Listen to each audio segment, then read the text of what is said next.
लोकसभा चुनाव में काले धन के इस्तेमाल पर रोक के लिए निर्वाचन आयोग पैनी नजर बनाए हुए हैं और चुनाव के दौरान नकदी के इस्तेमाल के अलावा सामानों की तस्करी, ड्रग्स और शराब समेत दूसरी गतिविधियों पर भी आयोग की पैनी नजर रहेगी। इसके लिए आयोग ने कई उप समितियां भी बनाई हैं।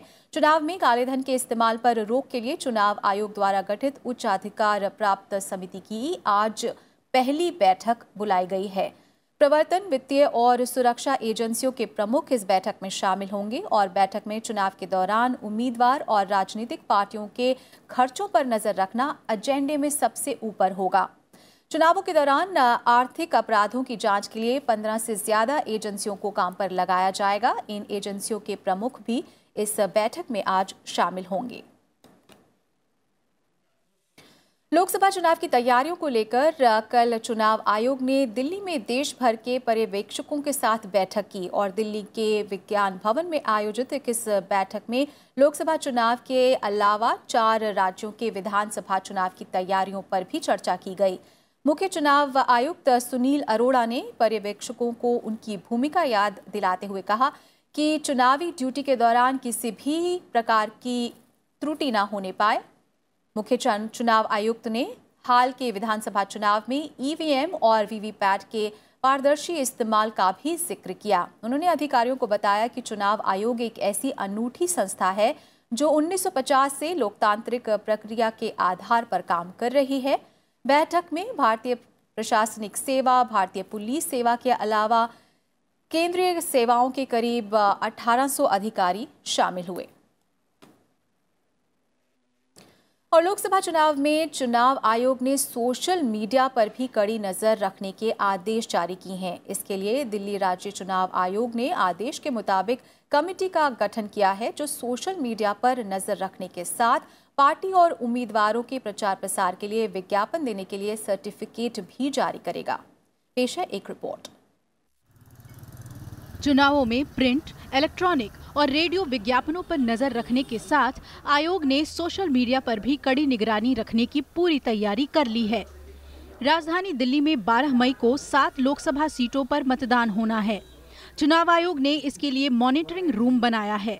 इसमें टीवी, प्रिंट, रेडियो और सोशल मीडिया सेल बनाया गया है। चुनाव में दलों और उम्मीदवारों के सोशल मीडिया इस्तेमाल पर कड़ी नजर रहेगी। देखिए, MCMC का मतलब है media certification and monitoring committee, कि मीडिया में जो भी पॉलिटिकल कंटेंट आए उसका सर्टिफिकेशन पहले हो और ये कमेटी इसको मॉनिटर करती है। अभी जैसे चुनाव का समय है तो ECI के ऑर्डर्स के अनुसार कोई भी अगर मीडिया में, इलेक्ट्रॉनिक मीडिया में कोई भी अगर एडवर्टीजमेंट आती है तो उसका प्री सर्टिफिकेशन होना जरूरी है। इस मॉनिटरिंग रूम में 2 बातों का ख्याल रखा जाएगा। पहला, विज्ञापनों की प्रामाणिकता और दूसरा, कंटेंट। सोशल मीडिया पर कोई भी विज्ञापन डालने से पहले उम्मीदवारों और पार्टियों को आयोग से प्री सर्टिफिकेट लेना होगा, जिसके लिए उन्हें आयोग में 3 दिन पहले आवेदन देना होगा। आयोग ने इसके लिए सोशल मीडिया एक्सपर्ट के साथ 4 सदस्यों की एक टीम का गठन किया है। टीम ये भी निगरानी रखेगी कि विज्ञापन चुनाव आयोग से प्रमाणित है या नहीं। दूसरा, कोई भी दल, नेता या प्रत्याशी धर्म, जाति या लालच के लिए सोशल मीडिया का इस्तेमाल तो नहीं कर रहा। इसका उल्लंघन करने वालों के खिलाफ सख्त कार्रवाई की जाएगी। उसकी समय सीमा भी होती है। जो लिखता है, जो पार्टी एप्लीकेंट होता है कि ये मैं इस दिन से लेके इस दिन तक मैं चलाऊंगा, तो कोई 2 महीने के लिए मांगता है, कोई 3 महीने के मांगता है।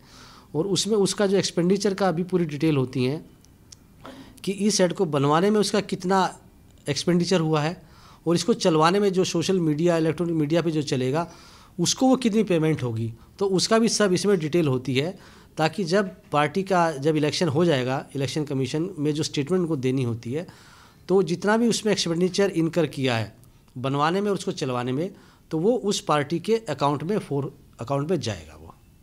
साथ ही चुनाव आयोग सभी जिला स्तरों पर ट्विटर हैंडल बनाने की तैयारी कर रहा है, जिससे बड़े नेताओं को फॉलो किया जा सके और नेता भी बाखबर रहें।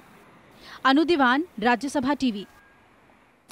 और चुनाव आयोग की टीम कल से असम, पश्चिम बंगाल, त्रिपुरा और मणिपुर का दौरा करेगी। चुनाव आयोग के वरिष्ठ अधिकारियों की टीम चुनावी तैयारियों का जायजा लेने के लिए इन राज्यों का दौरा करेगी। विपक्षी दलों के पश्चिम बंगाल में स्वतंत्र और निष्पक्ष चुनावों पर संदेह के बीच चुनाव आयोग की एक टीम 16 से 19 मार्च तक असम, पश्चिम बंगाल, त्रिपुरा और मणिपुर का दौरा करेगी। उपचुनाव आयुक्त सुदीप जैन शनिवार को कोलकाता में होंगे और वे राज्य के सभी राजनीतिक दलों के साथ बैठक करेंगे। और लोकसभा चुनाव को लेकर 21 विपक्षी पार्टियों द्वारा याचिका दाखिल करने पर सुप्रीम कोर्ट आज सुनवाई करेगा। स्वतंत्र और निष्पक्ष चुनाव और पुख्ता व्यवस्था के लिए सुप्रीम कोर्ट में याचिका दाखिल की गई है। 50% ईवीएम और वीवीपैट का औचक निरीक्षण करने की मांग आंध्र प्रदेश के मुख्यमंत्री चंद्रबाबू नायडू और दिल्ली के मुख्यमंत्री अरविंद केजरीवाल समेत 21 विपक्षी दलों के प्रमुख नेताओं ने सुप्रीम कोर्ट में दाखिल याचिका में की है। याचिका में मांग की गई है कि सुप्रीम कोर्ट चुनाव आयोग को निर्देश दे कि वे कुल इस्तेमाल की जा रही ईवीएम और वीवीपैट में से 50% ईवीएम में दर्ज शर्तों और उनकी जोड़ीदार वीवीपैट में मौजूद पर्चियों का औचक मिलान करें।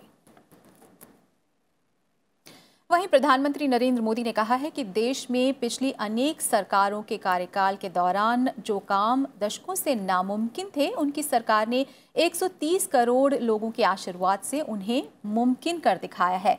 प्रधानमंत्री ने कहा कि समाज के सभी वर्गों की भलाई के लिए उनकी सरकार ने समर्पित भाव से काम किए हैं और उसके बेहतरीन नतीजे आए हैं। उन्होंने कहा कि हमने अनेक मोर्चों पर कामयाबियां हासिल की है और भविष्य में भी ऐसा करने के लिए हम संकल्पित हैं। प्रधानमंत्री ने सरकार की उपलब्धियों को लेकर वित्त मंत्री के ब्लॉग को रीट्वीट भी किया। वित्त मंत्री अरुण जेटली ने अपने ब्लॉग की सीरीज एजेंडा 2019 के चौथे हिस्से में मोदी है तो मुमकिन है के नाम से मोदी सरकार की उपलब्धियां गिनाई। अरुण जेटली ने लिखा कि प्रधानमंत्री नरेंद्र मोदी पिछले 5 साल से विदेश नीति, आर्थिक और रणनीतिक मुद्दे में अपनी विशेष छाप छोड़ रहे हैं। अहम मुद्दों पर तुरंत उन्होंने फैसले किए हैं और आज देश और दुनिया ये मान रही है कि निर्णय लेने और उन्हें लागू करने में भारत की तेजी से अमल कर रहा है। लक्ष्य तय कर उसे हासिल किया जा रहा है। इसके चलते ही बीजेपी ने इस बार चुनाव में मोदी है तो मुमकिन है का नारा दिया है। वित्त मंत्री ने अपने दावे के समर्थन में कई तथ्य भी रखे हैं। उन्होंने लिखा कि मोदी सरकार की अगुवाई में इतिहास में पहली बार लगातार 5 साल भारतीय अर्थव्यवस्था तेजी से आगे बढ़ती रही और वैश्विक अर्थव्यवस्था में विशेष जगह बनाई। 5 सालों में प्रत्यक्ष और अप्रत्यक्ष करों में इजाफा नहीं हुआ। आयकर में छूट की सीमा 5 लाख तक बढ़ाई गई और 20 महीने में जीएसटी को बेहतर तरीके से लागू किया गया। साथ ही साथ छोटे कारोबारियों को राहत दी गई। 2014 में जहां रोज 7 किलोमीटर हाईवे बनते थे, आज 30 किलोमीटर रोज बन रहे हैं। आज 99% घरों में शौचालय हैं। 90% से ज्यादा गांव रोड से जुड़े हैं। इसके अलावा अरुण जेटली ने आयुष्मान भारत कार्यक्रम, उज्ज्वला योजना, साथ ही किसानों को बेहतर मूल्य समेत कई उपलब्धियां गिनाई। और लोकसभा चुनाव से पहले कांग्रेस पार्टी को बड़ा झटका लगा है। दिग्गज कांग्रेसी नेता टॉम वडक्कन भारतीय जनता पार्टी में शामिल हो गए हैं। टॉम वडक्कन ने कहा कि पुलवामा आतंकी हमले के बाद जिस तरह कांग्रेस ने सवाल खड़े किए, उससे वे काफी नाराज हैं। उन्होंने कहा कि पार्टी का रुख देश के खिलाफ होता जा रहा था, इसीलिए उन्होंने पार्टी छोड़ने की ठानी। वडक्कन ने कहा कि वे प्रधानमंत्री नरेंद्र मोदी की विकास नीति से काफी प्रभावित हैं और यही कारण है कि भाजपा में शामिल होने पर वह काफी खुश हैं। ये देश प्रेम की बात है। अगर कोई पॉलिटिकल पार्टी कोई ऐसा पोजीशन ले जो देश के खिलाफ है, तो मेरे पास कोई और विकल्प नहीं था कि उस पार्टी को छोड़े। और आप जानते ही हैं कि क्या क्या समस्याएं हैं, लेकिन अजीब गरीब बात यह है कि ऐसे वक्त पर इस पर टिप्पणी करना सही नहीं है। वहीं टीएमसी विधायक अर्जुन सिंह भी भाजपा में शामिल हो गए। उन्होंने मुकुल रॉय और कैलाश विजयवर्गीय की मौजूदगी में पार्टी की सदस्यता ली। अर्जुन सिंह ने कहा कि वो टीएमसी कभी माँ, माटी और मानुष की बात करती थी, वही पार्टी अब सिर्फ मनी यानी कि पैसे की बात करती है। सिर्फ एम माँ, माटी, मानुष अब सिर्फ मनी मनी मनी रह गई है। इस पार्टी के साथ रहना, हम लोग जैसे लोग जिन्होंने वामपंथी लड़ाई हम लोग एक साथ लड़ा और वामपंथी को ख़त्म किया, इस दिन के लिए नहीं जो दिन आज हमें देखना पड़ रहा है। और बीजू जनता दल के सांसद बालभद्र माझी ने पार्टी से इस्तीफा दे दिया है। माझी उड़ीसा की नंबंगरपुर लोकसभा सीट से सांसद हैं। माझी ने कहा कि पार्टी में उनकी अनदेखी की जा रही थी, इसलिए उन्होंने इस्तीफा दे दिया। मैंने आज रेजिग्नेशन मुखिया को दे दिया है, श्री नवीन पटनायक जी को। कारण ये है कि देखिए, जैसे कोई एक दल में है तो आप पार्टी में एक्सपेक्ट करते हैं सिटिंग एमपी के हिसाब से कि पार्टी का जितनी भी मीटिंग होता है, जो डिसीजन मेकिंग बॉडी होता है, उसमें उनको शामिल करना चाहिए, बुलाना चाहिए।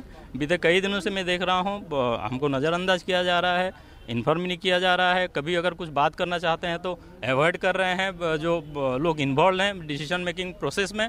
तो मुझे लगा कि शायद और बीजेडी को मेरा ज़रूरत नहीं है। और साथ साथ सबसे बड़ा बात है कि ये मेरा आत्मसम्मान का बात है, मतलब मेरे को इंसल्ट हो रहा है जैसे में लग रहा है।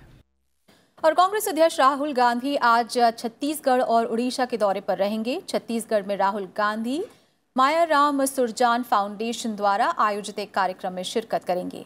वे सबके लिए स्वास्थ्य का अधिकार विषय पर संबोधित करेंगे।